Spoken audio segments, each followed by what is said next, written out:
అనుభవజ్ఞులైన వాళ్ళని పక్కన ఉంచుకోవడం బెటరు. కుర్రతనంలో ఆవేశం ఉంటుంది, దానికి అనుభవజ్ఞత అనేది జోడించాల్సి ఉంది. అల్లు అర్జున్ తాజాగా ఆ పని చేయగలిగారు, అది సక్సెస్ అయింది.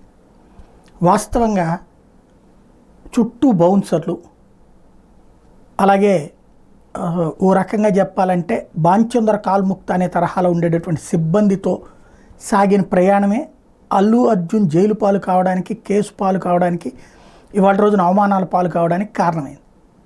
అదే నిన్న పోలీసులు పిలిచినప్పుడు నోటీస్ ఇవ్వడానికి వెళ్ళినప్పుడు స్వయంగా అల్లు అరవింద్ తోడున్నారు. ఆ సందర్భంలో చాలా క్లియర్గా బౌన్సర్లను దూరం పెట్టారు, జాగ్రత్తగా లాయర్ని పట్టుకుని వెళ్ళారు. అక్కడ అవతల వాళ్ళకి విధేయత కనిపించింది, వినమ్రత కనిపించింది, అహంకారం తగ్గింది. అహంకారం నుంచి పక్కకి తీసుకురావడం అంటే పెద్దవాళ్ళ దగ్గరికి వెళ్ళినప్పుడు ఎలా ఉండాలో ఆయనకి బాగా తెలుసు, అది చేసి చూపించారు. అందుకనే అల్లు అరవింద్ మాటలు వింటే అల్లు అర్జున్కి ఏ ప్రాబ్లం ఉండదేమో.